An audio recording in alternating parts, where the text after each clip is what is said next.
Matapos ang ilang linggong pagtulog sa labas, huminto ang karwahe ng isang prinsesa para sa isang batang lalaki. Nagtaka siya kung may matutuluyan ba ito ngayong gabi. Ilang buwan nang naglalakbay si Tatsumi kasama ang mga kaibigan niya, pero biglang sumabog mula sa lupa ang isang Earth Dragon. Walang pag-aalinlangan, hiniwa ni Tatsumi ang braso ng halimaw at sumisid pababa, at sa isang iglap ay napatay niya ang dragon. Ngunit pagkatapos ng laban, misteryosong naglaho ang mga kaibigan niya. Kahit sa loob ng kabisera, kahit saan siya maghanap, wala siyang makitang kahit anong bakas nila. Hanggang sa may isang magandang babae ang kumausap sa kanya at sinabing alam daw niya kung nasaan ang mga kaibigan niya. At dahil sa dalawang malalaking dahilan, naniwala agad si Tatsumi. Ginamit ng babae ang pang-aakit para makuha ang lahat ng ipon ni Tatsumi, nangakong babalik siya dala ang impormasyon tungkol sa mga kaibigan niya.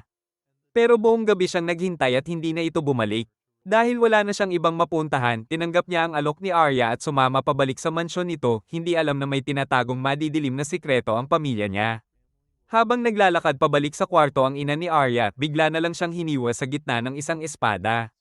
Naramdaman ni Tatsumi ang matinding intensyon ng pagpatay mula sa assassin sa labas. Paglabas niya ng kwarto, naalala niya ang mga wanted poster ng tagapatay ng mga maharlika at nakita niya sila mismo sa harap niya. Biglang naglabasan ng mga gwardya pero bumagsak si Akame upang harapin sila. Sa isang iglap, hiniwa niya ang leeg ng isa habang tinusok naman ni Bulat ang isa pa gamit ang kanyang sibat. Nang makita ng huling gwardya ang mga bangkay ng mga kasama niya, tumakbo siya para sa buhay niya, pero isang putok mula kay Mine ang tumama mismo sa gitna ng ulo niya. Sa isang sandali, nalipol ang lahat ng gwardya. Tumakbo si Tatsumi para protektahan si Arya habang sinakal naman ni Leon ang ama nito hanggang sa mamatay at binali ang kanyang leeg.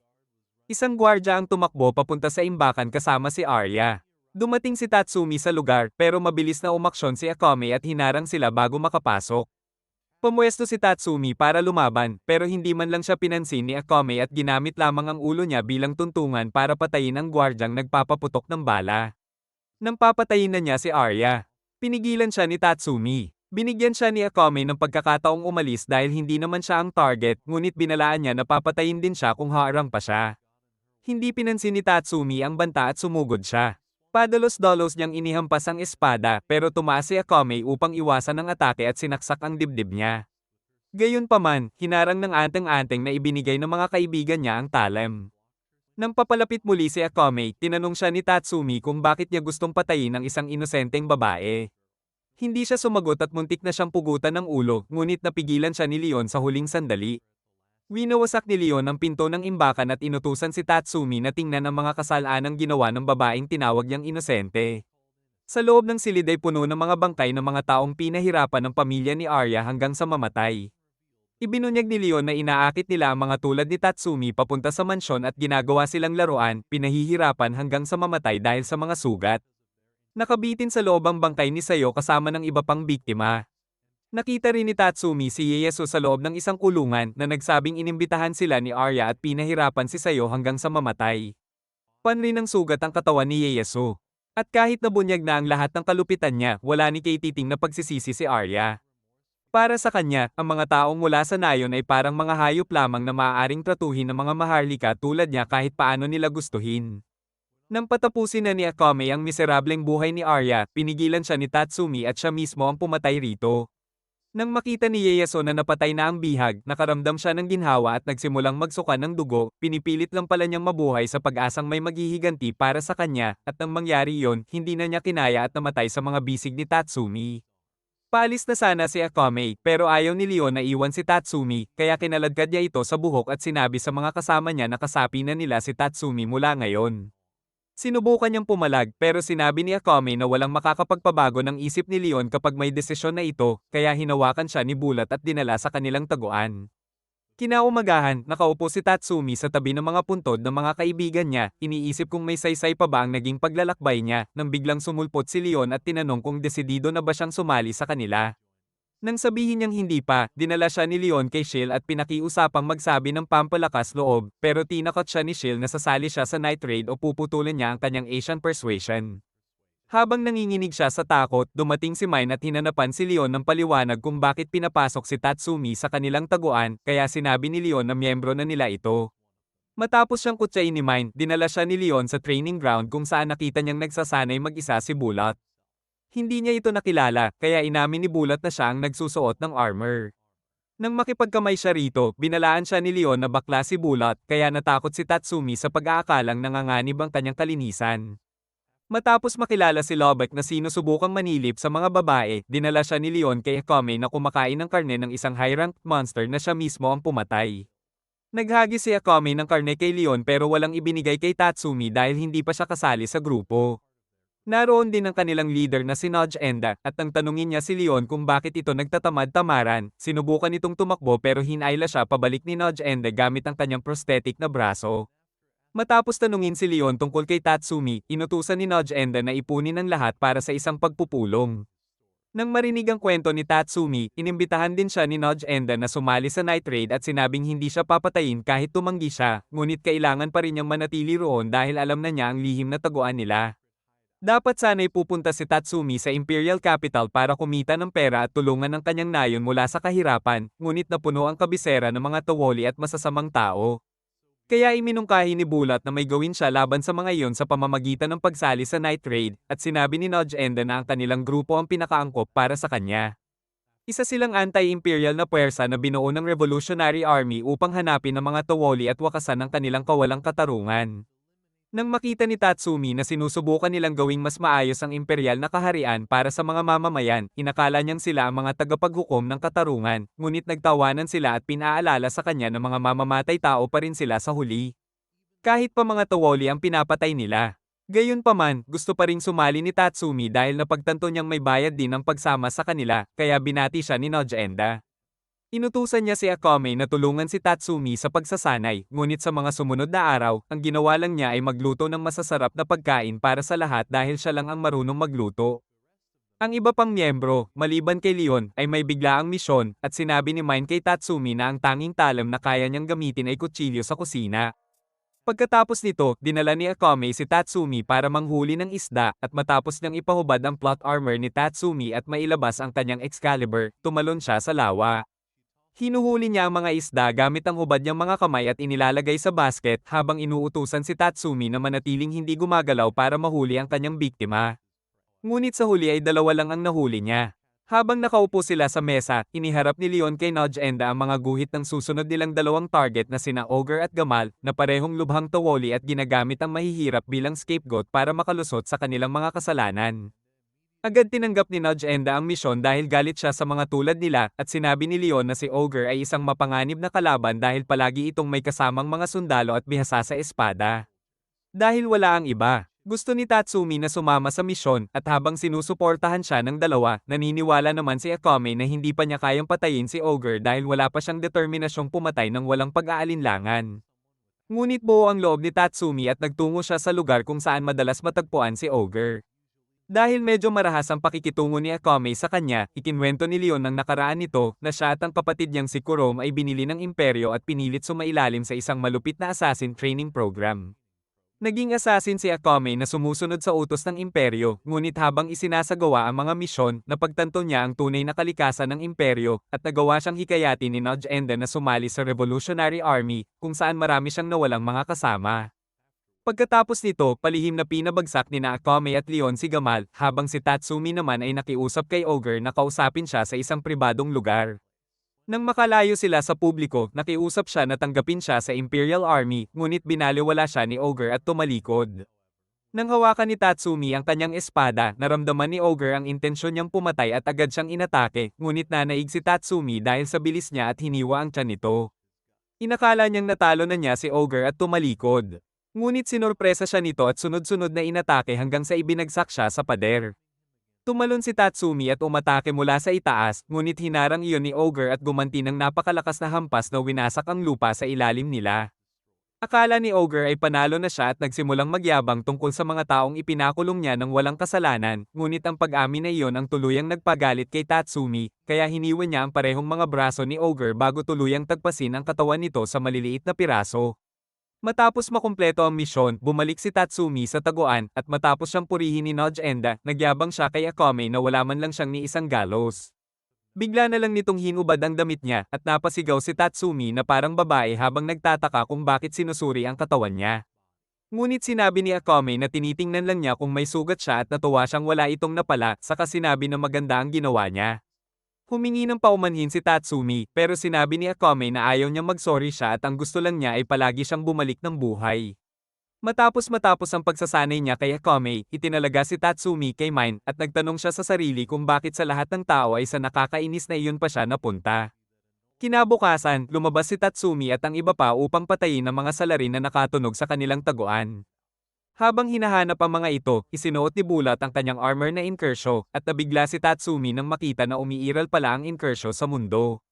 Samantala, nakasalubong ni Akame ang tatlong assassin, at habang nagyayabang ang mga ito na tatadterin siya, pinatay niya ang dalawa sa isang iglap sa pamamagitan ng paghiwa sa kanilang leeg.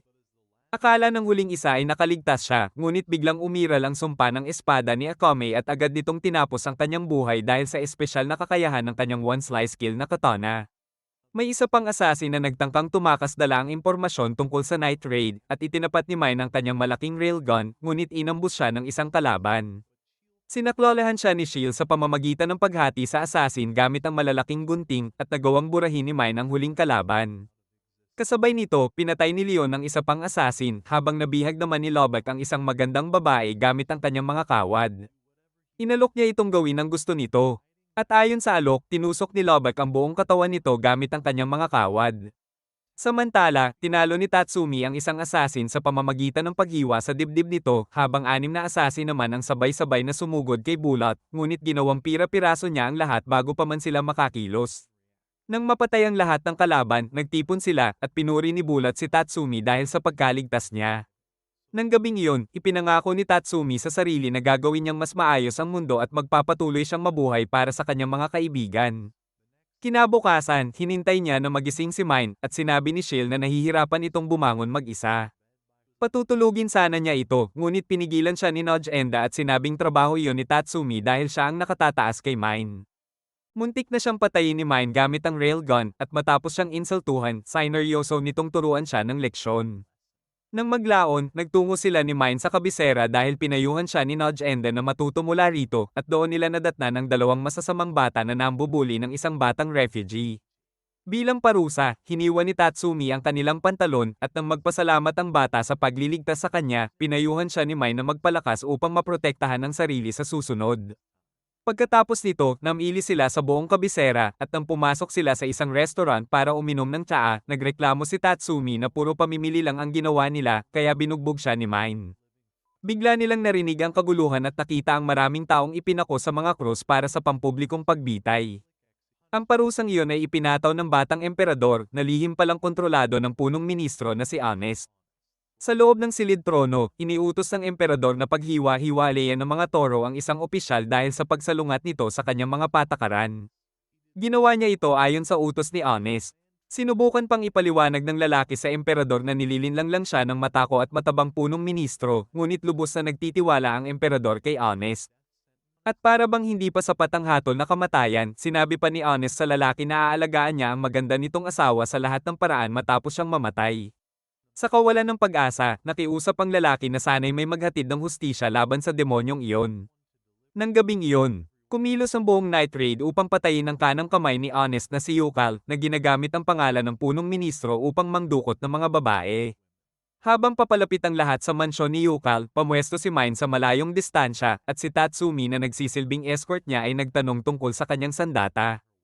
Ipinaliwanag ni Mine na ang railgun niya ay isang imperial relic na lalong lumalakas habang mas nalalagay sa panganib ang gumagamit nito at itinapat niya ito sa mansyon. Ngunit nang pumasok si Yokal sa kanyang paningin, napapalibutan ito ng maraming babae, kaya nagtaka si Tatsumi kung paano niya ito papatayin sa gitna ng karamihan. Laking gulat niya nang barilin ni Mine si Yokal diretso sa gitna ng ulo at sinabi na normal na trabaho lang iyon para sa isang bihasang assassin tulad niya. Matapos mamatay si Yukal, ramagasa ang mga gwardya upang hanapin ang pumatay sa kanya, ngunit nasalubong nila ang iba pang miyembro ng Night Raid.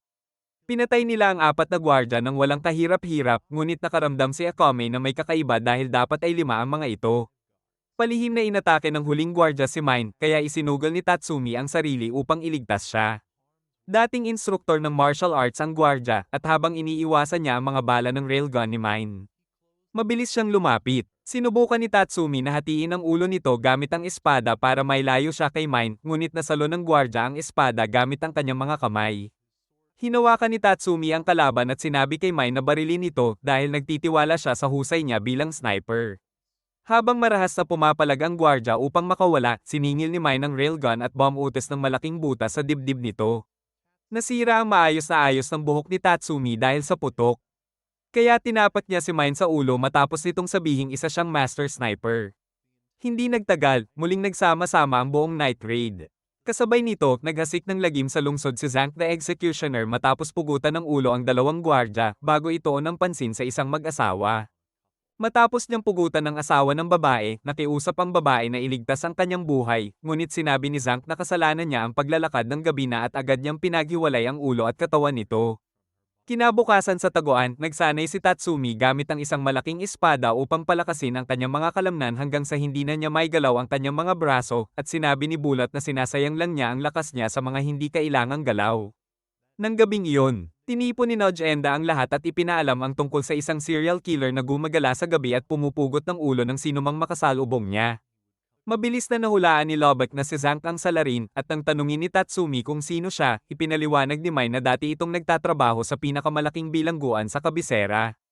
Habang mas lalong nagkakaroon ng kapangyarihan ng punong ministro, par-ami ng par-ami ang ipinapadala niya mga tao roon para bitayin.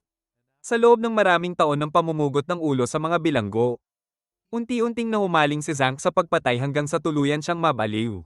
Agad na gustong pigilan ni Tatsumi si Zank pero pinigilan siya ni Bulat at ipinaalala na ninakaw ni Zank ang Imperial Relic ng Warden bago tumakas sa bilangguan, kaya mas mabuting manatili siyang kasama ng iba dahil lahat ng kakampi nila ay may Imperial Relic. Nagtanong si Tatsumi tungkol dito at ipinaliwanag ni Nodge Enda na nais ng unang emperador na maprotektahan ng imperyo magpakailanman, kaya nagtipon siya ng mga materyales mula sa calamity-ranked monsters at mahahalagang mineral. At tinipon ang pinakamahusay na mga panday at manggagawa mula sa iba't ibang panig ng mundo upang lumikha ng 48 Imperial Relics na hanggang ngayon ay hindi na muling magagawa. Ngunit sa malaking digmaang sibil 500 taon na ang nakalipas, kalahati ng mga relic ay nawala at nagkalat sa buong lupain. Hawak ni Akame ang one-cut killer na Marisama na naglalason sa balat sa bawat hiwa at walang lunas ang lason nito. Ang Imperial Arm ni Leon ay nagpapahintulot sa kanya na magbagong anyo bilang isang mabangis na nilalang na may napakalakas na pisikal na lakas. Ang railgun ni Mine ay pinapagana ng fighting spirit ng gumagamit habang mas nalalagay sa panganib ang may hawak nito, mas tumataas ang lakas ng pagsira nito. Nasa kamay ni Bulat ang demonic armor na Incursio na nagbibigay ng halos hindi mapasok na depensa ngunit nagdudulot ng matinding pasanin sa gumagamit at pinapatay ang mga itinuturing nitong hindi karapat-dapat. Si Lubbock naman ay may cross-tail Imperial Arm na kayang magpakalat ng mga kawad upang matukoy at talunin ng mga kalaban, habang si Shield ay may X-Taze scissors na kayang pumutol ng kahit ano at magamit bilang panangga. Gayunpaman, ang kapalit ng paggamit ng Imperial Relic ay kapag naglaban ang dalawang may hawak ng relic, siguradong may mamamatay sa isa sa kanila. Matapos ang paliwanag, lumabas ang grupo upang hanapin si Zank at iniligtas ni Akame si Tatsumi mula sa mga gwardyang nagroronda sa lungsod para hulihin ang serial killer. Habang naglalakad sila, tinanong ni Tatsumi ang tungkol sa kahinaan ng espada ni Akame at nalaman niyang napakahirap itong alagaan dahil kahit isang maliit na hiwa lang sa daliri ay maaaring ikamete niya. Mula sa tuktok ng isang matayog na gusali, minamasdan ni Zank ang mga miyembro ng Night Raid mula sa malayo at itinakda niya ang tingin kay Tatsumi. Matapos uminom kasama si Akame, nagtungo si Tatsumi sa isang eskinita upang umihi, at nang makita niya si Shield, hinabol niya ito hanggang sa isang malawak at bakanteng lugar. Masayang-masaya siyang makita itong buhay pa at niyakap niya ito, ngunit nagtaka si Zank kung magsasabi pa ba siya ng no homo sa pagyakap sa isang lalaki, at ginamit ang kanyang Imperial Relic upang maganyong isang taong mahalaga kay Tatsumi. Galit na galit, hinugot ni Tatsumi ang kanyang espada, ngunit nabigla siya nang matuklasang kayang basahin ni Zank ang kanyang isipan gamit ang Imperial Relic nito. Nang sumugod si Tatsumi, alam na ni Zank kung paano siya aatake, kaya madali niyang iniwasan ang bawat galaw. Sinamantala niya ang pagkakataon, hiniwa ang tiyan ni Tatsumi gamit ang kanyang assassin blade, at nalibang makita ang takot na bakas sa mukha nito. Gayunpaman, nagpakatatag si Tatsumi at muling umatake kay Zank, ngunit tulad ng dati. Nababasa pa rin nito ang kanyang isipan at tinadtad ng mga hiwa ang buong katawan niya. Sa sunod-sunod na pag-atake, gusto ni Zank na magmakaawa si Tatsumi at tawagin ang kanyang mga kasama dahil nasisiyahan siyang makita ang kanyang biktima na nagmamakaawa. Ngunit tumanggi si Tatsumi na magmakaawa sa isang pangit at dambuhalang daga na tulad niya. Wala na siyang ibang pagpipilian kaya isinugol niya ang buhay niya sa isang huling atake at buong lakas na sumugod kay Zhang. Bagamat nasugatan niya ang mukha nito, kapalit naman ay isang malalim na hiwa sa kanyang likod. Galit na galit si Zhang na nasugatan siya ng isang tulad ni Tatsumi kaya sumugod siya, ngunit hinarang siya ni Akame gamit ang kanyang espada. Masayang-masaya na natalo ni Tatsumi ang kalaban sa aspeto ng isipan. Ngunit ginamit ni Zhang ang X-ray vision ng kanyang Imperial Relic upang makita ang balak ni Akame, at nang sumugod ito, nagpalitan sila ng mga atake hanggang sa mapa-atras siya ni Akame gamit ang isang sipa. Alam ni Akame na kaya niyang basahin ang isipan niya kaya pinawi niya ang lahat ng iniisip. Ngunit nakikita pa rin ni Zhang ang hinaharap at nalalaman kung paano siya aatake. Nasugatan niya ang hita ni Akame at tinanong kung naririnig ba nito ang mga boses ng mga taong pinatay niya na inaanyayahan siyang sumama sa kanila sa impyerno. Ang mga boses na iyon ang patuloy na gumagambala kay Zhang dahil sa napakaraming taong pinugutan niya ng ulo sa bilangguan, ngunit nang sabihin ni Akame na wala siyang naririnig na ganoong boses, nagalit siya at ipinatawag ang ilusyon ng kapatid nitong si Kurom. Inakala ni Zhang na hindi niya kayang saktan ng sariling kapatid, kaya sumugod siya, ngunit walang pag-aatubiling hiniwa ni Akame ang ilusyon ni Kurom. Namangha si Zhang sa lamig ng kanyang loob kaya ibinuhos niya ang lahat ng lakas niya. At nagpatuloy ang labanan hanggang sa mabasag ni Akame ang kanyang mga assassin blade at tuluyang hiwain ang kanyang leeg. Sa mga huling sandali ng kanyang buhay, tumahimik ang mga boses sa isipan ni Zhang, at nagpasalamat siya kay Akame sa pagpapalaya sa kanya mula sa miserableng buhay. Nang gabing iyon, habang natutulog si Tatsumi, napanaginipan niya ang kanyang mga kaibigan at bigla siyang nagising nang makitang katabi niyang natutulog si Shield dahil siya ang nakatalagang magbantay sa kanya sa araw na iyon. Nang magising si Shield dahil sa pagiging malabo niya, nahulog ang kanyang salamin at napagkamalan niyang si Tatsumi ang kahoy na rebulto sa mesa. Habang nag-aalmusal sina Lobak at Nodge Enda, tinanong ni Lobak kung ayos lang bang ipagkatiwala si Tatsumi kay Shield dahil sa pagiging sabog nito, ngunit naniwala si Nodge Enda na kailangan ng bagong miyembro ng mas nakatatandang magtuturo sa kanya. Samantala, nagsasanay si Tatsumi sa paglangoy habang suot ang armor upang palakasin ang kanyang stamina at nagrereklamo tungkol dito. Ngunit sinabi ni Shield na mahalagang bahagi iyon ng assassin training. Nabibigyan ni Shield ng buong atensyon si Tatsumi dahil wala siyang permanenteng gawain sa taguan sanhi ng kanyang pagkasabaw, nang magluto siya, napaso siya, at nang mamili ng supply, nagastos niya ang buong budget ng isang buwan. Minsan din ay aksidente niyang nailagay si Mine sa washing machine habang naglalaba, kaya mula noon ay hindi na siya binigyan ni Nodge Enda ng kahit anong gawain sa loob ng taguan. Habang sinusubukan niyang bumangon, muli niyang nahulog ang kanyang salamin, at tinanong ni Tatsumi kung bakit siya nagtatrabaho bilang assassin gayong wala siyang magawang tama kahit isang bagay. Lumaki si Shield sa industrial na distrito ng kabisera, ngunit palagi siyang nagiging pabigat sa mga tao sa paligid dahil sa kanyang pagiging sobrang liksi at sabaw. At iniisip ng marami na may diferensya ang kanyang pag-iisip. Gayunpaman, may isang batang babae na hindi pinansin ang kanyang pagiging sabog at hindi kailanman siya tinukso kahit anong pagkakamali ang magawa niya. Siya ang unang kaibigan na nagkaroon si Shield at minahal niya ang bawat sandaling magkasama sila. Ngunit isang araw, biglang pumasok sa bahay ang lasing na dating kasintahan ng babae at sinakal ito. Hindi nag-atubili si Shield at agad niyang hiniwa ang leeg ng lalaki. Habang nanginginig sa takot at gulat ang kaibigan niya, kalmado lang na nakatayo si Shield at wala siyang naramdaman kahit ano.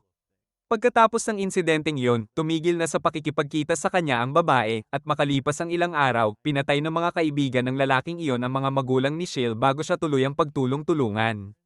Kahit tapas lang ang kanyang mga magulang at napalibutan siya ng mga lalaking may espada, wala pa ring emosyon si Shield habang isa-isa niyang pinapatay ang mga ito ng walang awa. Dahil sa trahedyang iyon, napagtanto niya na ang kakaibang bahagi ng kanyang isipan ang dahilan kung bakit siya naging isang pambihirang mamamatay tao, at mula noon ay namuhay na siya bilang assassin. Matapos ikwento ni Shield ang kanyang nakaraan, lumabas si Bulat mula sa ilog habang ipinapakita ang kanyang mga kalamnan, at sabay-sabay silang bumalik sa taguan. Gusto ni Nodge Enda na subukan ni Tatsumi ang Imperial Relic ni Zhang, ngunit ang una niyang ginawa ay makita ang mga babae nang wala ang kanilang plot armor. Nais sana niyang pahalagahan ang relic na iyon habang buhay, ngunit bigla siyang nawala ng lakas at napagtanto na hindi ito compatible sa kanya at hindi niya kayang gamitin. Napagdesisyonan ni Nodge Enda na ipadala ang relic sa Revolutionary Army, at sinabi ni Akame kay Tatsumi na ang ikalawang pinakamahalagang misyon ng Night Raid ay ang mangolekta ng mga Imperial Relics. Nang tanungin ni Tatsumi kung alin ang pinakamalakas na Imperial Relic, sinabi ni Nodge Enda na ang Ice-type relic na pag-aari ni Esdet ay walang kapantay. Abala noon si Esdet sa pagsupil sa lahing Hilaga, kung saan lumitaw ang isang bayani na nagngangalang Numa na hindi pa kailanman natatalo sa labanan. Dahil sa dami ng mga taong sumusuporta kay Numa, ipinadala ng imperial na kaharian ang pinakamalakas nilang sundalo at general upang tapusin siya. Dahil sari-saring relic ang umiiral. Inisip ni Tatsumi na baka may relic na kayang bumuhay ng patay, ngunit agad itong pinabulaanan ni Bulat at sinabing walang ganoong bagay. Nang marinig yon, labis na nabigla si Tatsumi dahil yon ang pag-asang pinanghahawakan niya habang lumalaban. Ngunit sinabi ni Akame na kailangan niyang bitawan ang mga ilusyon kung talagang nais niyang gawing mas mabuti ang mundo. Nang gabing iyon, mag-isa siyang nakaupo sa gilid ng isang bangin, at dahil alam ni Shill na malungkot siya, sinundan niya ito. Doon unang naramdaman ni Tatsumi ang yakap ng isang babae nang yakapin siya ni Shill. Samantala, sa Northern Territory, nagyelo sa yelo ang lahat ng sundalo sa Hilaga, at ang kilalang leader nilang si Numa ay nauwi bilang personal na tagalinis ng sapatos ni Esdet. Kinabukasan, dinala ni Leon si Tatsumi sa mga squatter upang ipakita ang lugar kung saan siya lumaki, ngunit marami pala siyang utang doon kaya hinabol sila ng mga taong sinisingil siya. Habang tumatakas, napahiwalay si Tatsumi kay Leon at halos manginig ang kaluluwa niya nang mapagtantong wala siyang kahit kaunting ideya kung paano makalabas sa lugar na iyon. Sa gitna ng kalituhan, nakita siya ng isang Imperial officer na nagngangalang Seryo, na may dala-dalang Imperial relic na si Koro, na kayang makadetect ng masasamang tao. Nang sabihin ni Tatsumi na hindi niya alam ang daan palabas ng squatter, hinawakan ni Seryo ang kamay niya upang igiya siya, at biglang nagalit si Koro dahil hawak ng amo nito ang kamay ng ibang tao. Nang may hatid siya pabalik sa pasukan ng squatter, pinaalalahanan siya ni Seryo na mag-ingat at saka tumakbo palayo upang habulin ang mga kriminal, ang mga miyembro ng Night Raid. Noong trainee pa siya, si Ogre ang nagturo kay Seryo ng martial arts, at dahil nakita nito ang nag-aapoy na determinasyon sa loob niya, inalok siyang dalhin sa isang doktor na kayang baguhin ang kanyang katawan, at pumayag siya ng walang pag-aalinlangan. Dahil napatay ng Night Raid ang kanyang guro, nangako siyang hahanapin at papatayin ang bawat isa sa kanila. Muling nagkita sina Leon at Tatsumi at nagtungo sila sa Red Light District ng Kabisera. Ginamit ni Leon ang kanyang Imperial Arm upang magbagong anyo bilang isang leon at tumalon-talon sa mga bubong hanggang makarating sa isang gusali kung saan dinodroga ang mga babae at pinipilit gumawa ng mga bagay na labag sa kanilang kalooban. Lubos nang nalulong sa droga ang mga babae, at nang may isa na hindi na makakuha ng sapat, sinuntok siya ng bantay. Sinabi ni Leon kay Tatsumi na kilala niya ang babaeng iyon mula pa pagkabata. Pinasok nila ang gusali, at mabilis na pinatay ni Tatsumi ang dalawang gwardya sa bawat hampas ng espada bago niya nilaslas ang tiyan ng isa pa. Napalibutan si Leon ng mga gwardya mula sa lahat ng direksyon, ngunit iniiwasan niya ang lahat ng atake at pinabagsak ang mga ito gamit lamang ang kanyang mga kamay, pinapatay silang lahat sa isang iglap. Sinubukan ng isa sa mga pinuno na barilin si Leon, ngunit hiniwa siya ni Tatsumi sa gitna bago pa siya makaputok. Hinawakan ni Leon ang huling lalaki sa leeg, inangat siya, at sinuntok ang kanyang tiyan hanggang bump-utes ito. Matapos makumpleto ang misyon, umalis silang dalawa, at sinabi ni Leon kay Tatsumi na huwag mag-alala sa mga babae dahil may doktor na mag-aalaga sa kanila. Nang mapagtanto ni Tatsumi na inayos na ni Leon ang lahat, sinabi niyang mabuti talaga ang puso nito, ngunit ipinakita ni Leon na may masama rin siyang panig sa pamamagitan ng pagdila sa tenga niya. Samantala, pauwi na sina Shield at Mine matapos tapusin ang kanilang misyon, ngunit hinarang sila ni Seryo sa kanilang dinaanan. Nang makumpirma niyang mga miyembro sila ng Night Raid, sinabi niyang maghanda na sila sa kanilang kamatayan dahil haharapin niya sila sa ngalan ng ganap na hustisya. Dahil alam na niya ang kanilang pagkakakilanlan, inalok siya ni Mine na sumama na lang sa kanila dahil mapipilitan silang patayin siya kung hindi, ngunit tumanggi si Seryo dahil pinatay nila ang taong tinuring niyang guro at nais niyang maghiganti. Nang magpaputok si Mind, biglang nagbago si Koro mula sa isang mukhang inosenteng tuta tungo sa isang nakakatakot na halimaw at sinipsip ang mga atake. Pinaputukan sila ni Seryo gamit ang kanyang mga Tonfa gun, at habang umiiwas sina Shield at Mind sa mga bala, biglang sumugod si Koro sa kanila na may bibig na pan ng libo-libong ngipin. Hiniwa ni Shield ang mukha ni Koro, at inakala niyang patay na ito kaya nagsimula siyang lumapit kay Seryo, ngunit muling bumangon si Koro ng buo sa isang iglap. Nang itaboy ito ni Mine gamit ang kanyang pumpkin, pinaalalahanan niya si Shield na ang mga living relic tulad ni Koro ay may core sa loob ng katawan, at hanggat hindi nila ito nasisira, patuloy itong magre-regenerate. Sa utos ni Seryo, pinalaki ni Koro ang kanyang mga braso at inatake sila gamit ang sunod-sunod na suntok. Pinilit ni Shield itong pigilan sa pamamagitan ng pagsalubong sa mga suntok gamit ang kanyang gunting, na nagbigay kay Mine ng pagkakataong tumalon at pasabugin ito. Ngunit hindi niya natagpuan ang core, at muling bumangon si Koro. Sinamantala ni Shield ang usok mula sa atake ni Mine, lumapit kay Seryo, at pinasilaw siya gamit ang kakayahan ng kanyang gunting, sinusubukang hiwain sa gitna. Ngunit nakapagpigil si Seryo gamit ang mga blade sa kanyang braso. Nang malapit nang makialam si Koro, pinaputok ito ni Mine upang ilayo kay Shield na nakapagpatagilid kay Seryo sa isang metal na bakod. Tumakas ito patungo sa gubat, ngunit natapilok sa isang bato at nahati ang dalawang braso nito kay Shield. Ngunit may mga baril ito na nakalagay sa braso, at inisip na tapos na si Shield, pinaputok ito, ngunit hinarang ni Shield ang mga bala gamit ang kanyang gunting at muli nitong hiniwa ang mga braso ni Seryo. Wala nang ibang opsyon, pinasok ni Shield si Koro sa Berserker mode, at sinakmal nito si Mine gamit ang braso. Sinimulang durugin ni Koro ang lahat ng buto ni Mine, at muntik na siyang masiksik bago nahati ni Shield ang braso nito, subalit, pinutok siya sa dibdib ng isang nakatagong baril sa bibig ni Seryo, at pinagsalansa ni Koro siya gamit ang nakakatakot nitong bibig. Humagulgol si Mine para sa kanyang kasama, pinulot ang kanyang pumpkin kahit may sira ang braso, at lumapit kay Seryo.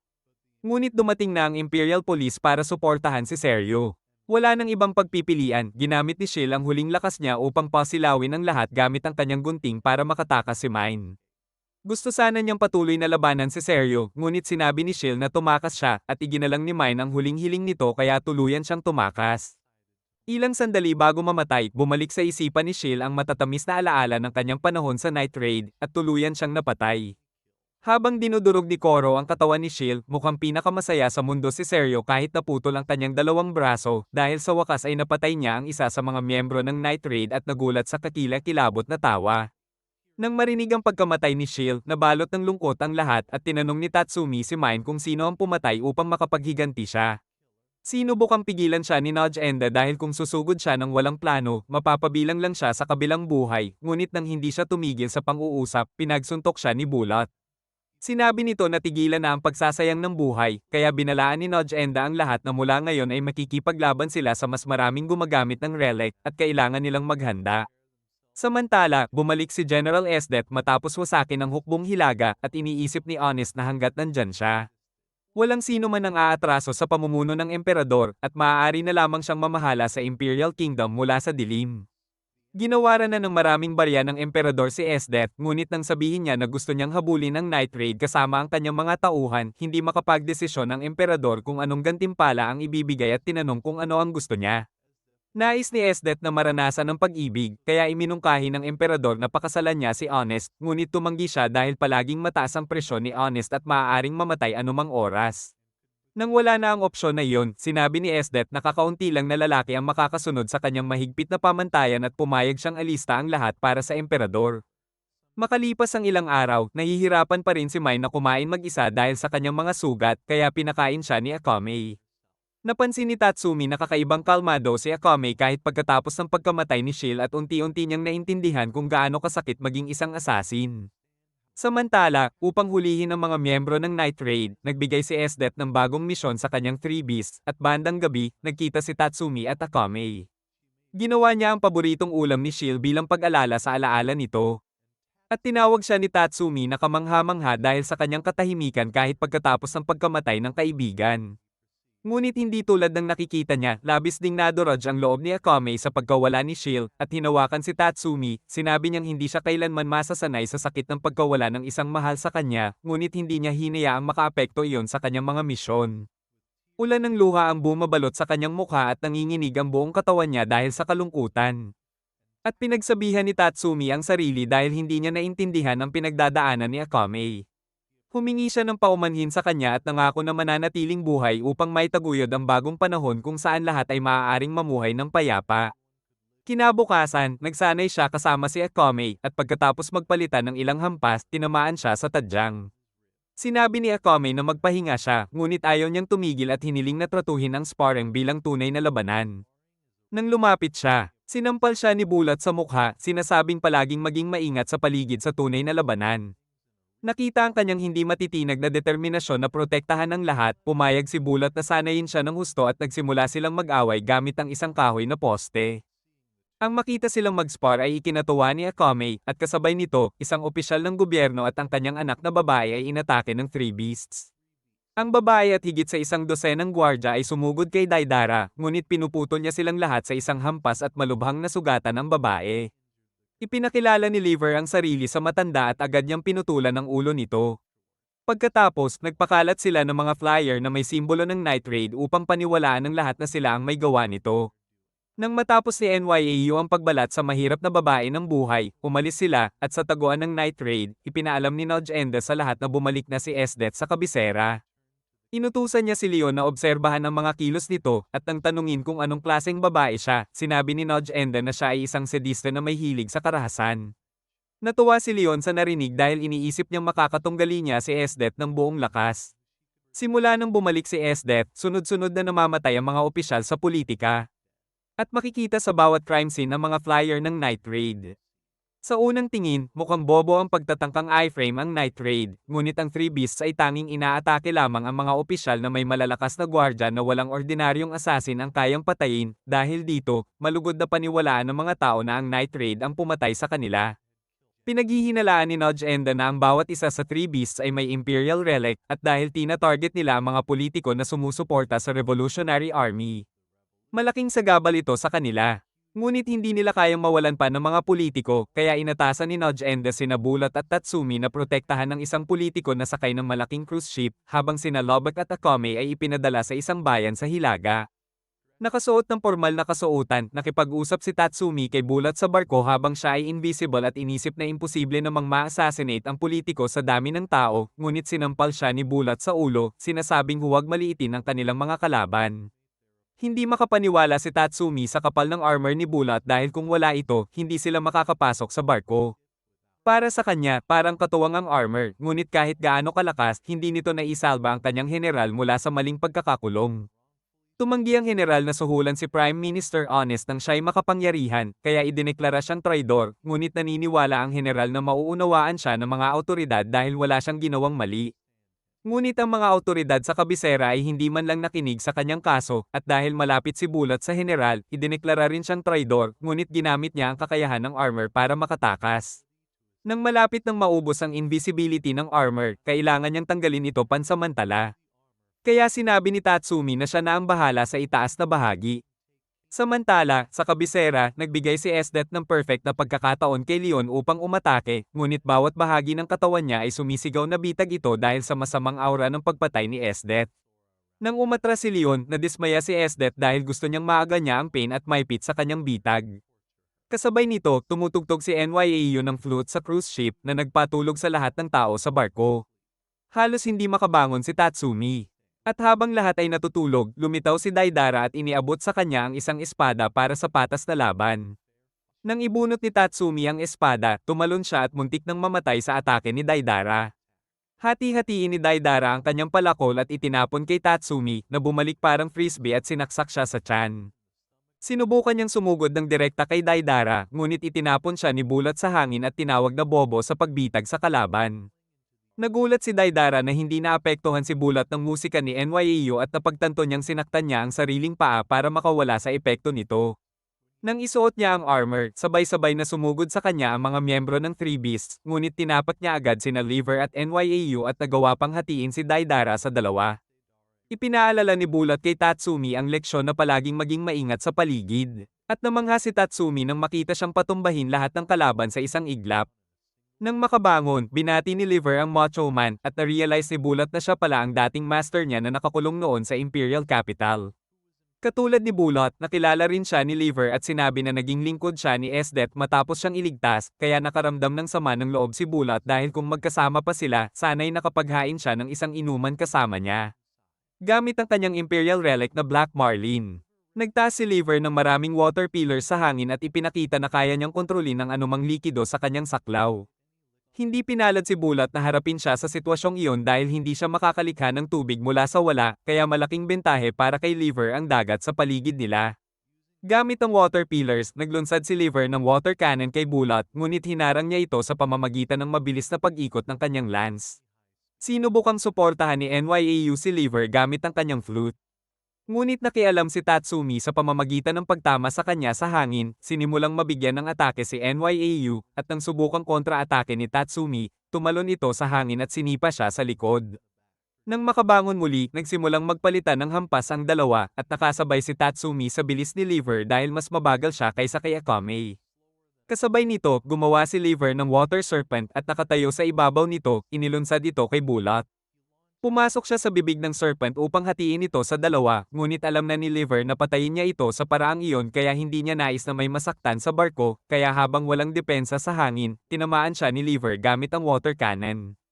Kahit na nasira ang armor ni Bulat sa mukha, sinabi niya kay Liver na hindi sapat iyon para mapabagsak siya. Alam na ni Liver yun dahil matagal na siyang nakasama si Bulat at nagsummon ng maraming serpents upang atakihin siya habang nasa hangin. Ngunit sa sorpresa niya, nakaligtas muli si Bulat at sumugod mula sa hangin patungo kay Liver. Nang malapit nang mamatay si Bulat, nakialam si NYAU, ngunit itinapon siya ni Bulat palayo. Natalo na si Tatsumi, at habang humihingi siya ng paumanhin dahil hindi nakatulong, nawala ang armor ni Bulat dahil sa pinsalang natamo niya, at sinabi niya kay Tatsumi na sapat na ang tagal ng kanyang pag-survive. Ngunit hindi lang si Bulat ang pagod sa laban dahil lahat ng kalokohan ni Liver ay winasak ang katawan niya. Kaya hindi na niya magamit ang relic. Sa kabila nito, bilang kapatid na damdamin, inalok ni Liver si Bulat na sumali sa hukbo ni Esdeath, ngunit wala siyang kahit kaunting pagnanais na sumali muli sa imperyo.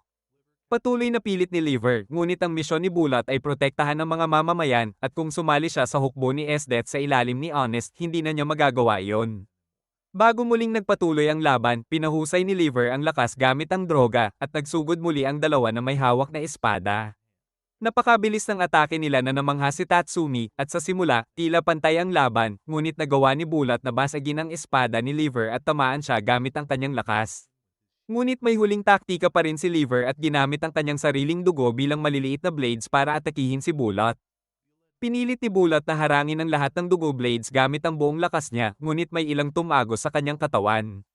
Pagbagsak sa sahig, nagulat si Liver na nakaligtas si Bulat sa atake na kanyang isinugod gamit ang buong lakas ng kanyang buhay, at bago siya mamatay, gusto niyang sabihin kay Bulat ang totoong dahilan kung bakit siya sumali sa hukbo ni Esdeath. Habang nasa bilangguan pa siya, lumapit si Esdeath at inanyayahan siyang sumali sa kanyang hukbo, ngunit si Liver ay isang kriminal at wala ng pag-asa na makasali muli sa hukbo. Gayunpaman, kaya ni Esdeath ang lahat dahil ang hukbo niya ang nagpapanatili sa kapangyarihan ni Prime Minister Honest, kaya tinanggap ni Liver ang kanyang alok at nagsimulang idolo siya.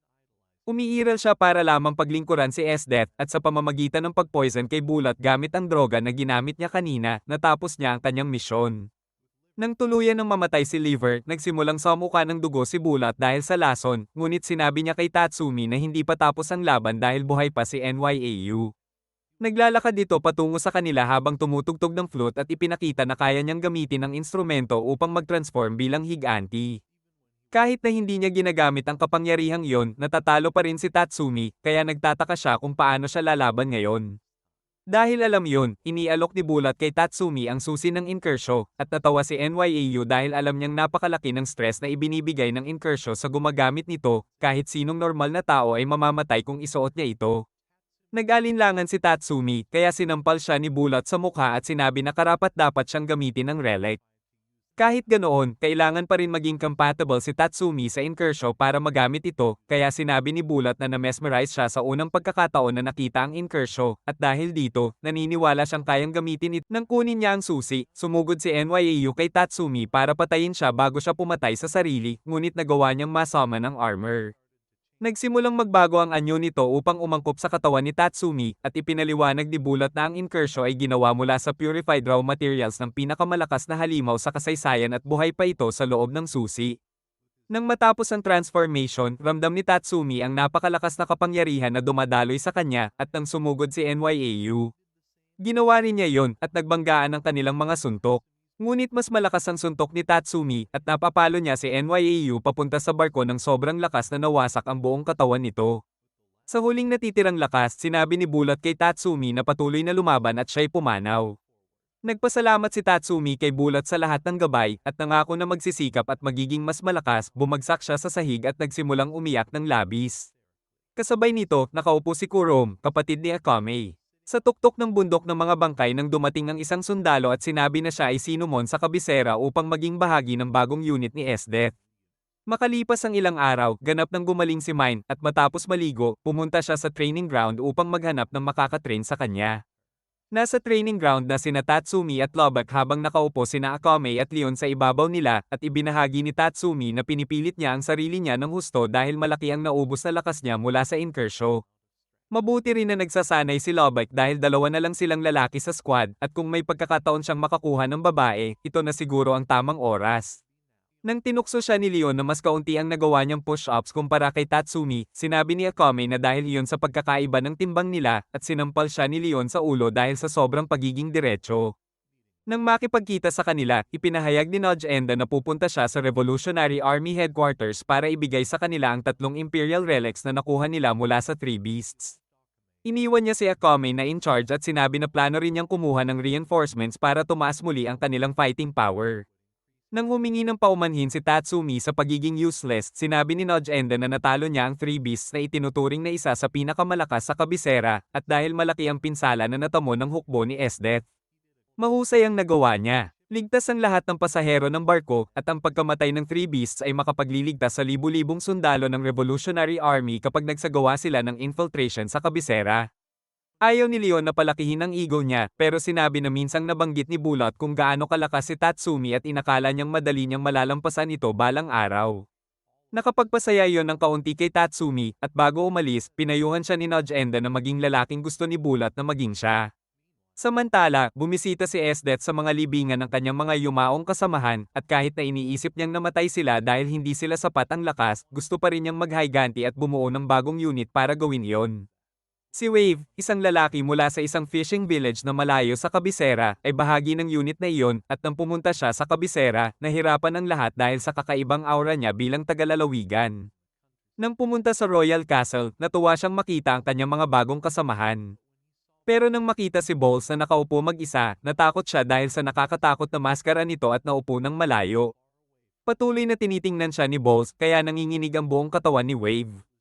Nang pumasok si Kurome sa kwarto, inakala niya na makakahanap siya ng normal na kakampi, pero nang makita niya kung gaano ka-obsessed ito sa pagkain, na-realize niyang hindi ito normal. Sumunod na pumasok sina Seryo at Dr. Stylish, at muntik nang mawala ang kaluluwa ni Wave dahil sa kakaibang aura ni Stylish. Nang kumpleto na ang huling miyembro, naghain ng tsaa si Bowles sa lahat at humingi ng paumanhin sa hindi niya pagsasalita kanina. Sabi niya sobrang mahiyain siya kaya nahirapan siyang magsalita. Nang dumating si Esdeath, nakamask siya at agad sinipa si Wave bilang pagsubok sa battle prowess ng lahat. Pinuri niya ang reflexes ni Ron at matapos niyang ibagsak si Seryo sa lupa. Naalis ni Kurome ang maskara at doon napagtanto ng lahat na si Esdeath pala yon. Pinangalanan niya ang bagong unit na Jaegers dahil fan siya ng pangangaso, at habang naghahanda ng pagkain sina Wave at Bowles para sa lahat, tinanong ni Seryo si Esdeath kung ano ang hilig niyang gawin sa kanyang libreng oras. Nasisiyahan si Esdeath sa pagpapahirap sa tao at sa pag-apak sa kanila gamit ang kanyang high-heeled shoes, pero sa kasalukuyan, interesado siya sa pag-ibig. Kinabukasan, nagkita sina Tatsumi at Lubbock upang pumunta sa kanilang lihim na hideout sa loob ng kabisera at nakita si Leon doon. Tanging sila lamang tatlo ang makagalaw ng malaya sa kabisera dahil ang wanted posters ng lahat ay nakakalat sa paligid. Ipinagbigay alam kay Tatsumi ang tungkol sa bagong unit ni Esdeath, at nang tanungin niya kung bakit ito nakakatakot, ikinwento ni Lubbock ang isang pangyayari mula ilang taon na ang nakalipas. Isang tribo mula sa Timog Kanluran ang nag-alsa laban sa kabisera, at nagpadala ang imperyo ng 120,000 sundalo laban sa 10,000 na rebelde, pero ang lupain ay mabagsik at ang mga sundalong nakasanayan ang maginhawang buhay sa kabisera ay pinatay ng mga rebelde. Dahil sa matinding presyon, ipinadala ang reinforcement na sina Nodge Enda at Esdeath, pero isang malaking ilog ang hamarang sa kanila, kaya pinairal ni Esdeath ang kanyang kakayahan sa pamamagitan ng pagyelo sa ilog na literal na pinaglabanan at brutal na pinatay ang lahat. Sinadyang iniwan niyang buhay ang ilan upang muling mag-alsa laban sa kabisera, at mag-e-enjoy siyang muli sa pagpatay sa kanila.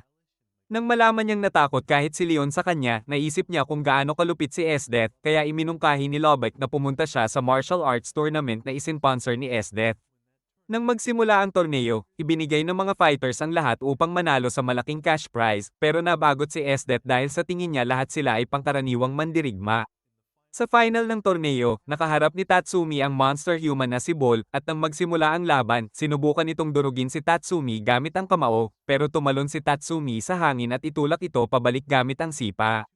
Nagsimulang magpalitan sila ng suntok hanggang sa nagawa ni Tatsumi na sirain ang lahat ng mga organo nito sa pamamagitan ng mga suntok, pero may natirang lakas pa rin sa Ball, kaya pinatumba niya ito bago sipa sa mukha upang matapos ang laban.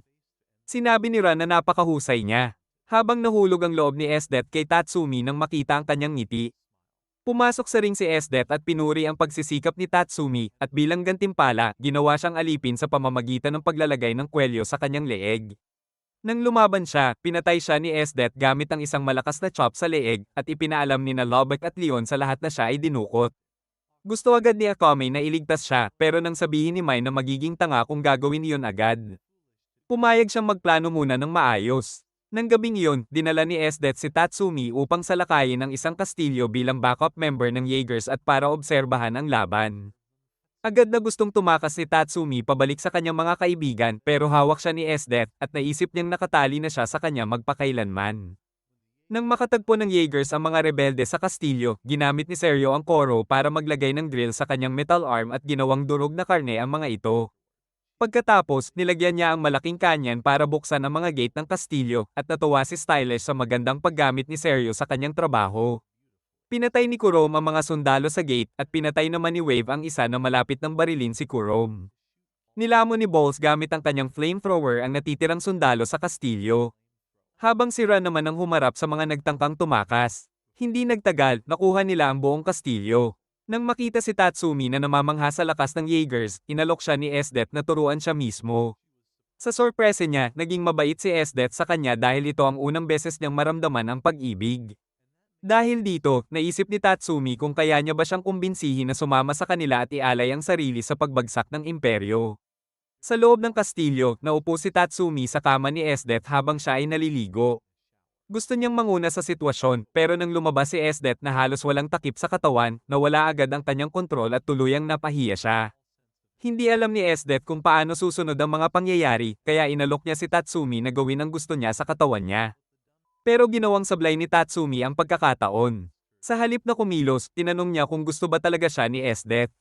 Bilang sagot, hinalikan siya nito at sinabi na wala siyang gagawin para sa kahit sino pa sa mundo kundi sa kanya.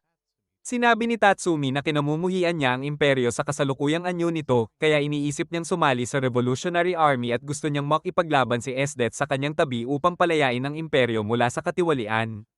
Habang hinihintay niya ang sagot, biglang sinampal siya ni Esdet, at nang sinabi ni Tatsumi na ayaw niyang maging kaaway niya, nilamok siya ni Esdet sa mukha. Kailangan nating mag-focus, kapatid, kailangan nating mag-focus, sabi niya. Pinalakas ni Esdet ang loob niya, sinasabi na wala siyang dapat ipag-alala, kailangan lang niyang manatili sa tabi niya at poprotektahan siya mula sa lahat. Ngunit tumanggi si Tatsumi. Gusto niyang lumikha ng mundo kung saan pwedeng mamuhay ang lahat ng payapa at hindi iyon mangyayari hanggat hindi bumagsak ang korap na kabisera.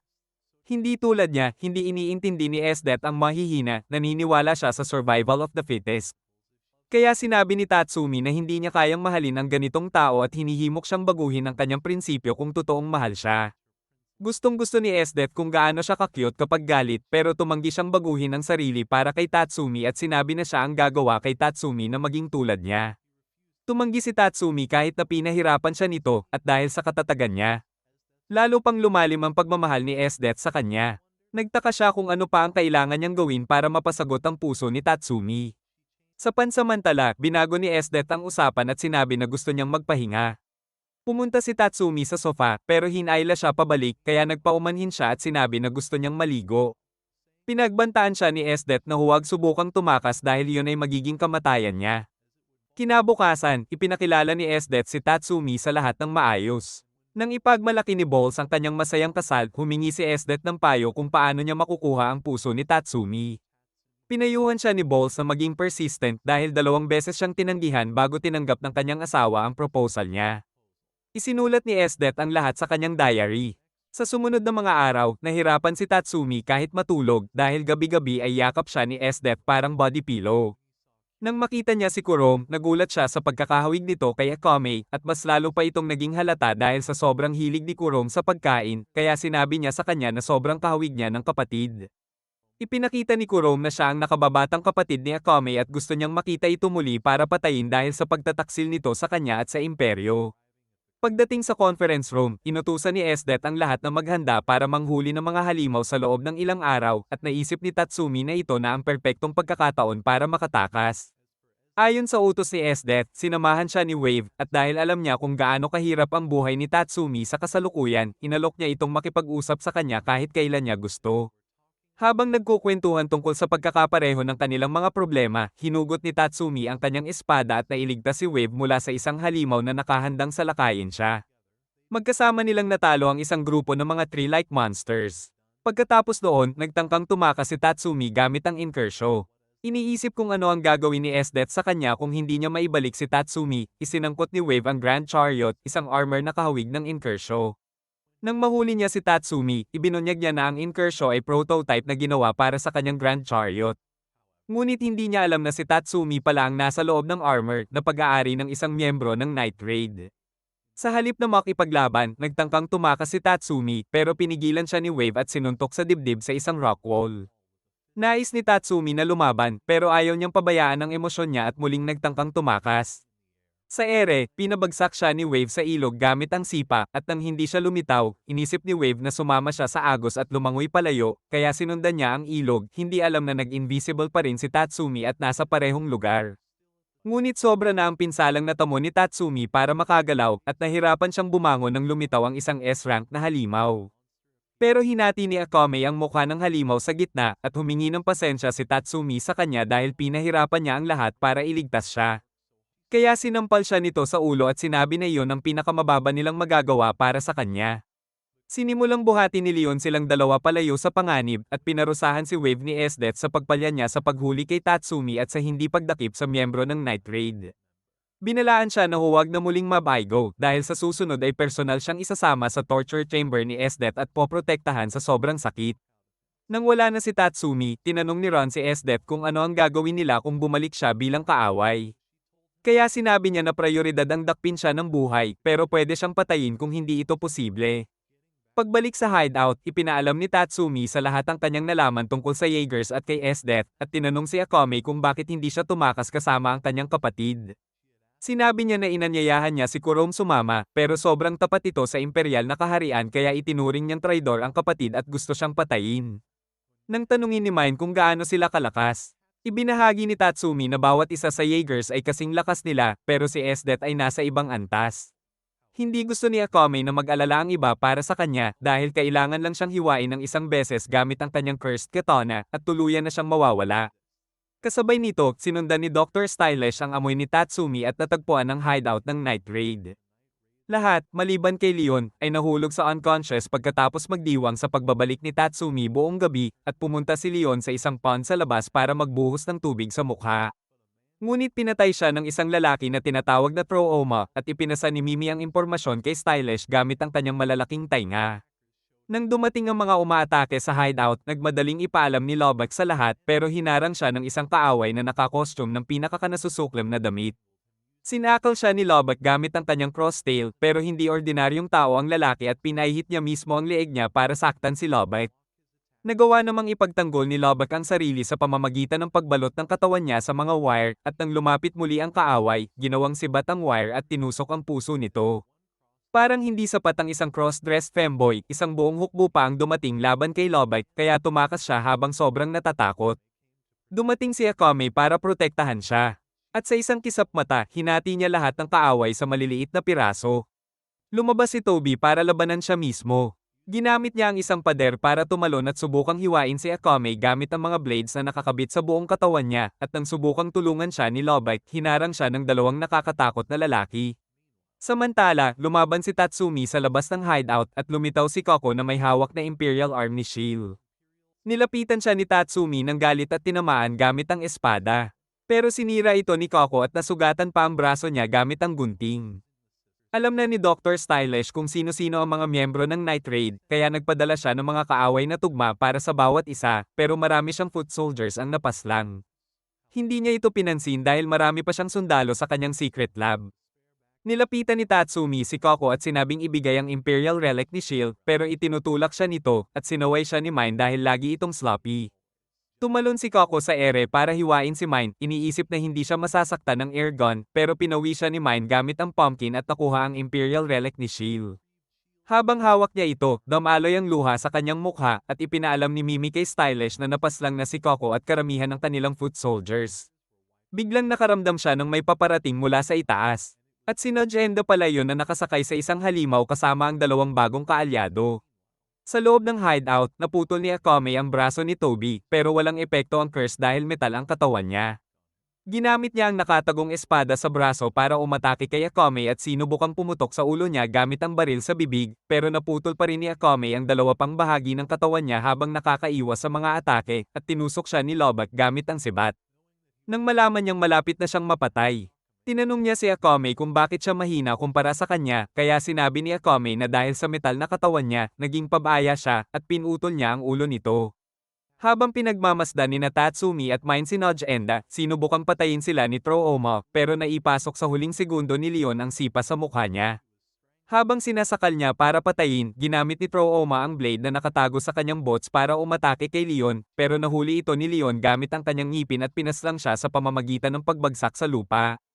Nagkita-kita muli ang lahat ng miyembro ng Night Raid, pero napalibutan sila ulit ng mga femboys, at lahat maliban kay Tatsumi ay nahulog sa lupa dahil sa lason sa hangin. Dumating si Susanoo para protektahan sila, at pagkatapos ng cool na entrance, pinatay niya lahat ng femboys gamit ang mace-like weapon niya na may rotating blades. Dahil patay na lahat ng foot soldiers ni Stylish, sinabog niya sila, at muntik nang masira si Susanoo. Ngunit siya ay isang buhay na Imperial Relic, at matapos mag-regenerate, inayos niya ang buhok ni Mine dahil sa OCD niya. Nang malaman kung nasaan sina Stylish at ang kanyang kakampi, inutusan ni Nodge Enda si Susanoo na lipulin sila, kaya tumakbo ang doktor para sa kanyang buhay. Pero hinarang siya, at alam ni Stylish na hindi kayang patayin siya ng kanyang kakampi, kaya nag-transform siya sa isang abomination, kinain ng kanyang mga tauhan para sa nutrisyon, at lumaki at lumakas pa kaysa dati. Atake si Susanoo, pero hinarang ni Stylish gamit ang kanyang metal arm at sinuntok siya palayo. Papunta na si Tatsumi para tulungan siya, pero sinabi ni Akame na dalhin siya sa Mad Doctor. Habang sinusubukan niyang durugin si Susanoo, lumitaw ang dalawa pang kaaway, at sinubukan niyang ibagsak sila sa lupa, pero lumipad si Tatsumi para makaiwas.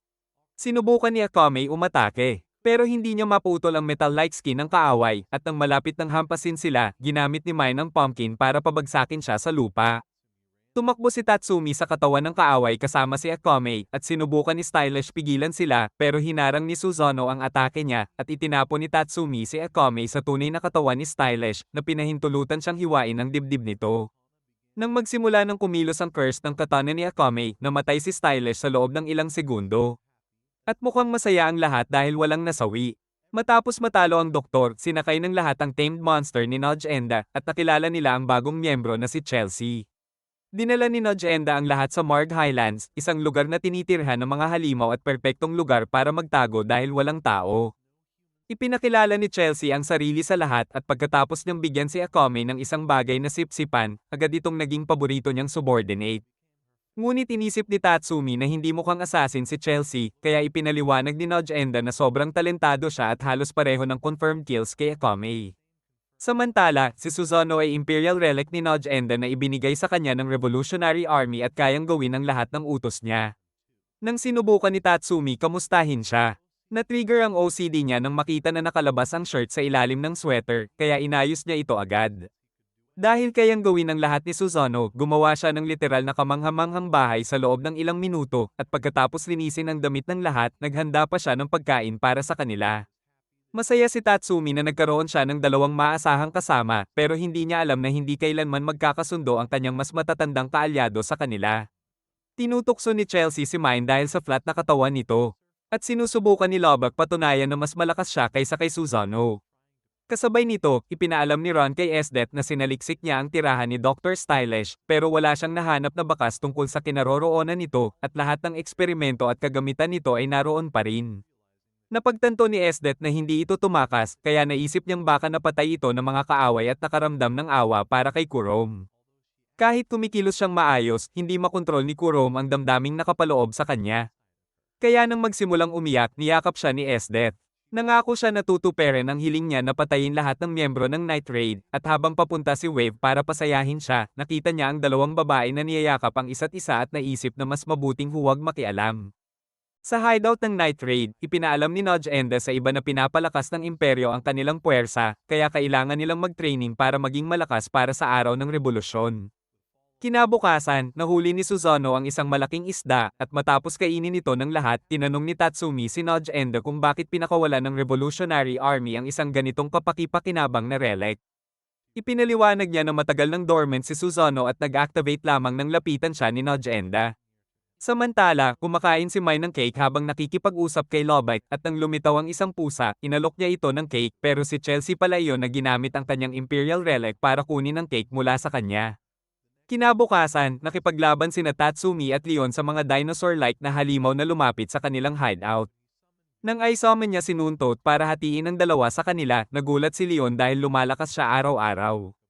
Tinanggal niya ang maraming halimaw gamit ang kanyang nakakahibang lakas. Pero nang patuloy na dumating ang mga ito, nagpasya siyang hanapin ang leader nila. Nang makita ito, tumalon siya at ibinagsak ang halimaw sa isang cliff gamit ang suntok. Binitawan ng halimaw ang acidic na laway sa kanya, pero nakaiwas siya at pinatumba ito sa lupa, pinatay agad. Pagbalik ng iba pang miyembro matapos talunin ang mga halimaw, pinuri sila ni Nojenda dahil sa pagtaas ng lakas. Nang tanungin niya si Chelsea sa opinyon nito, sinabi nito na malakas sila, pero iniisip niyang ang kanilang malasakit sa isa't isa ay sa huli magdudulot ng kamatayan nila. Naiinis sa komento, gusto ni Mine turuan siya ng leksyon at isinama sina Tatsumi at Lobak sa plano. Pinlano nilang ilagay ang balde sa ulo niya habang naliligo gamit ang invisibility ni Inkershaw, pero nang pumunta si Tatsumi sa hot spring, nakita niya si Susanoo doon imbes na si Chelsea. Naamoy niya si Tatsumi kahit invisible ito at sinabi na mararamdaman ng malalakas na tao ang presensya niya kapag gumalaw, kaya hindi gumagana ang invisibility laban sa kanila. Biglang nag-transform si Susanoo kay Chelsea at nang mapagtanto ni Tatsumi na siya pala iyon, humingi siya ng tawad at nagpasalamat sa kanya sa pagpapalam tungkol sa kahinaan ng invisibility. Dahil ito ang unang pagkakataon, pinayagan ni Chelsea si Tatsumi na umalis, pero binalaan siya na kung susubukang sumilip muli, puputulin niya ang baby-making machine niya. Ilang araw ang lumipas, sa isang mining cave, lumitaw ang maraming humanoid na halimaw at kinain lahat ng tao roon bago pumunta sa isang bahay sa kagubatan at pinatay ang mag-asawa. Nang marinig ang balita, nakipagkita si Prime Minister Honest kay Esdet at hiningi sa kanya na lipulin ang mga humanoid na halimaw na lumitaw sa paligid ng kabisera. Dahil halos tulad ng tao ang kanilang biology, gusto rin niyang makuha ang ilan sa kanila para mag-eksperimento. Masayang tinanggap ni Esdet ang hiling niya at nang atakihin ng mga halimaw ang isang pares ng mga ngalakal, pinrotektahan sila ni Balls. Nang sinunog niya ang dalawang halimaw, tumakbo ang natira. Pero sa halip na pasalamatan si Balls, mas natakot pa ang mga ngalakal kaysa sa mga halimaw. Nang makita nila si Kurom, nagbago ang kanilang ugali at naisip ni Wave na baka nadama ni Balls ang awa, pero masaya lang siya na nakita silang kalmado. Samantala, ang natitirang halimaw na tumakbo ay nahuli sa yelo ni Esdet. At nang makita ito ni Kurom, nagutom siya, pero sinabi ni Esdet na hindi para kainin ang mga ito. Pagkatapos noon, nagpagawa ng tsaa si Balls para sa kanyang mga tauhan at sinabi ni Wave na nagalit siya nang makita ang mga ngalakal na hinatulan si Balls base sa hitsura niya dahil alam niyang mabait ito. Pero inisip ni Balls na malayo siya sa pagiging mabait dahil sinunog niya ang buong nayo noon para pigilan ang pagkalat ng salot at pinatay ang mga inosente dahil sa utos ng imperyo. Naniniwala siya na karapat-dapat siyang pagtutulan at itinuturing niya ito bilang karma para sa mga kasalanan niyang nagawa. Habang nag-uusap, dumating ang asawa at anak ni Balls dala ang kanyang tanghalian dahil nakalimutan niyang dalhin ito sa trabaho at nakita silang masaya, kaya labis na nagulat si Wave. Samantala, nagpa-practice si Tatsumi kasama si Susanoo sa ilalim ng talon at nang masira niya ang isang malaking bato gamit ang suntok, pinayuhan siya ni Susanoo na huwag gamitin ang lakas ng walang patutunguhan. Upang ipakita, sinira niya ang isa pang malaking bato ng halos walang kahirap-hirap at sinabi kay Tatsumi na kahit gaano katibay ang isang bagay, palaging may mahina itong punto. Habang nagkakaroon sila ng bonding moment, dumating si Akame at sinabi na may emergency summons. Lumitaw ang mga halimaw sa paligid ng kabisera, kaya inutusan ni Nojenda ang lahat na patayin ang mga halimaw habang papunta sa bagong hideout. Pagdating doon, nag-set up si Lobak ng detection perimeter sa buong base at sinabi ni Nojenda na ang mga halimaw ay kumikilos sa grupo at matalino. Sinubukan rin ng Jaegers at Imperyo na patayin ang mga halimaw pero hindi bumababa ang bilang nila at marami ang nasawi. Ibig sabihin, pareho silang nagtatrabaho para sa parehong layunin gaya ng Jaegers. Pero hindi ito alintana ni Tatsumi basta nakakatulong sila sa mga tao. Nang matapos siyang magsalita, labis na humanga ang lahat sa kanyang pananalita pero agad na nawala ang impact nang biglang naging seryoso si Susanoo at ipinaalam sa kanya na nakabukas ang fly niya. Lahat ay natawa kay Tatsumi at humingi ng paumanhin si Akame sa kanya dahil napansin na niya ito kanina pero inisip niyang fashion statement lang yon. Sa Imperial Castle, sinabi ni Esdet kay Ron na ayon sa natuklasan ni Honest, dati ay tao ang mga halimaw at maaaring ginawa sila ng isang relic wielder. Sa simula, inisip ni Ron na baka eksperimento ni Dr. Stylish ang mga halimaw. Ngunit wala silang nahanap na bakas nito. Gayunpaman, posible na napatay siya ng parehong mga halimaw nang mabaigo ang eksperimento niya, pero nangangahulugan iyon na limitado lang ang bilang nila. Ang tanong ngayon ay kung may nagpalaya sa kanila o naglakad lang sila ng mag-isa. Kaya agad nagdesisyon si Ron na imbestigahan ito. Bago umalis, pinuri niya si Esdet dahil kumikilos siyang parang normal na tao nang humahanga siya sa mga bulaklak, pero sinabi niya na ginamit lang niya ang mga bulaklak para magdulot ng matinding sakit sa mga taong titorturin niya. Sa gitna ng kagubatan, ginamit ni Kurom ang wrecking ball para patayin agad ang maraming halimaw habang kinain ni Koro ang natira. Isang misteryosong tao ang nanunood sa kanyang laban at iniisip na malalakas ang Jaegers. Kaya pinlano niyang hayaang maglaro pa sila sa kanilang mga nilikha. Gabing iyon, naglibot sina Tatsumi at Lobak sa bundok para hanapin ang mga halimaw at tinanong ni Tatsumi kung bakit tinatawag niya ang kanilang boss sa pangalan niya. Ibinunyag ni Lobak na kilala niya ito mula pa sa Imperial Army. Bata pa siya noon at spoiled mula sa mayamang mga ngalakal sa labas ng kabisera, kaya makakamit niya ang kahit ano sa buhay, pero naging boring ang kanyang buhay. Nang makita niya si Nodge Enda sa unang pagkakataon, agad siyang nahulog sa kanya at nagdesisyon sumali sa sundalo para umakyat sa ranggo at mapalapit sa kanya. Sumali rin siya sa night raid dahil sa kanya, at bago umalis sa kabisera, sinigurado niyang nakarecord siya na patay na, pero kahit ginawa niya iyon, hindi siya kailanman nabigyan ng gantimpala. Sinabi ni Tatsumi na karma yun dahil laging tumitingin sa mga babae at inalok siyang bilhan ng kahit ano kung makukuha niya si Nodge Enda. Matapos maghanap ng ilang oras, hindi nila natagpuan ang mga halimaw, kaya nagdesisyon si Tatsumi na umakyat sa tuktok ng bundok para mas malinaw ang tanawin. Nang makita niyang wala na, ini-unquip niya ang Inkershow, at kasabay nito, lumapit si Esdet sa kanya at nakita ang isang lalaki sa tuktok ng cliff.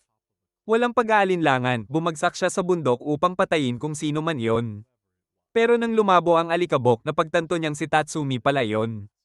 Biglang dumating ang maraming malalakas na halimaw, pero hinati lahat ni Esdet sa isang strike at pinatapak para ipakita ang dominance. Hindi nag-aksaya ng oras si Esdet at niyakap si Tatsumi, sinasabi na narito siya para huntin ang mga halimaw na nagtatakot sa kabisera, at tinanong siya kung ano ang ginagawa niya sa tuktok ng bundok. Bago siya nakasagot, humiling siyang pakawalan siya dahil mahirap mag-isip sa dalawang malalambot na cushion sa ulo niya. Pero tumanggi si Esdet, kaya tumakas siya at sinabi na naghahanap lang siya ng halimaw para mag-train. Nang tanungin siya ni Esdet kung sumali na ba siya sa Revolutionary Army, sumagot siya na hindi pa, pero hindi niya balak baguhin ang isip na sumali balang araw. Sinuri ni Esdet ang buong katawan ni Tatsumi at nakita niyang lumaki ang mga kalamnan niya at mas malakas kaysa dati, kaya pinatpat niya ang ulo niya bilang papuri. Lahat ng Danger Beasts ay nawasak at inisip ni Esdet na may utang siya sa kanila dahil dinala sila sa kanya. Biglang naramdaman niya ang presensya ng isang tao, kaya sinabi niya sa lalaki na lumabas sa taguan. Nang lumabas ito, plano ni Esdet na dakpin at dalhin siya sa kanyang torture chambers, pero ginamit ng misteryosong lalaki ang isang malaking teleportation spell at dinala sila sa isang desyertong isla sa gitna ng karagatan. Hindi makapaniwala, hiningi niya kay Esdet na bigyan siya ng kaunting sakit para matiyak na hindi ito panaginip, pero hinalikan siya nito imbes. Sinabi ni Esdet na hindi ito panaginip dahil sinasabi sa kanya ng paligid at ng kanyang instincts na totoo ito. Na-teleport sila gamit ang Imperial Relic ng misteryosong lalaki, at nang tanungin niya kung posible nga ito, sinabi ni Esdet na may kakayahan ng ilang Imperial Relics na manipulahin ang oras at espasyo. Gumawa siya ng mataas na ice peeler para suriin kung karagatan lang ba ang paligid at naisip na ito ang perpektong date para sa kanila. Habang niyayakap niya si Tatsumi, lumitaw ang isang malaking halimaw na kahawig ni Dr. Stylish at tumakbo sa kanila, kaya lumikha si Esdet ng libu-libong ice spikes at tinusok ang halimaw. Ngunit nakabangon pa rin ito, kaya gumawa siya ng malaking ice spear para umatake, pero nahawakan ito ng halimaw. Tumakbo si Tatsumi patungo sa halimaw sa pamamagitan ng pagtakbo sa ice peeler at tinusok ang tunay na katawan nito. Nalungkot si Esdet dahil gusto sana niyang i-charm ang halimaw gamit ang kapangyarihan niya. Pero siya ang na-charm ni Tatsumi. Nang lumitaw ang isa pang halimaw, dali-dali siyang umatake at gamit ang literal na ice moon, pinisan niya ito sa ilalim. Nang makita ni Tatsumi ang sobrang lakas niya, naisip niya kung paano kaya papatayin ni Akame si Esdet. Pagkatapos noon, gumawa si Esdet ng ilang sketches nila at naglaro sila sa isla habang lumalaban sa mga halimaw at nag-ipon ng supplies. Matapos mag-explore ng buong araw, nagpahinga sila pagdating ng gabi at mukhang masaya si Esdet na mag-isa lang kasama si Tatsumi. Sa oras nila doon, natuklasan niya na ang isla ay nasa far southeast ng kabisera, kaya dahil walang paraan para makabalik sa kabisera ngayon, tinanong ni Esdet si Tatsumi kung gusto niyang develop plot kasama siya. Ngunit natakot si Tatsumi, at sinabi ni Esdet na alam na niya kung paano makakaalis sa isla, pero gusto niyang gawin rin ni Tatsumi ang kanyang bahagi. Pagdating sa lugar na na-teleport sila, nakita nilang naroroon pa rin ang teleportation marker at kailangan lang maghintay hanggang muling ma-activate ito. Habang libre, gusto ni Esdet na mas makilala siya at tinanong kung saan siya natutunan ng swordsmanship. Para kay Tatsumi, parang kaya ni Esdet ang lahat pero marami ring bagay ang hindi niya kayang gawin. Kaya naisip niya na perpektong pagkakataon nito para makakuha ng impormasyon mula sa kanya. Matapos ikwento ni Tatsumi ang kanyang nakaraan, nagpa siya si Esdet na ibahagi rin ang sa kanya. Sinabi niya na siya ay mula sa lahi ng mga taong manghuhuli ng halimaw. Anak siya ng chief at mula pagkabata, tinulungan niya ang kanyang ama sa pagpatay sa mga halimaw na nagbabantang sirain ang kanilang nayon. Kinukuha ng mga taga-nayon ng mahahalagang materyales mula sa mga beast para kumita at sinabihan siya ng ama niya na patuloy na lumakas. Dahil ang mahihina ay para lang durugin ng malalakas. Masaya siya sa buhay sa malayong nayon at naisip niyang masaya ring lumaki sa ganoong kapaligiran, kung saan survival of the fittest ang pagitan nila at ng mga halimaw. Isang araw, pagbalik niya mula sa panghuhuli ng isang S-rank beast, nakita niyang winasak ng Northern Forces ang buong nayon.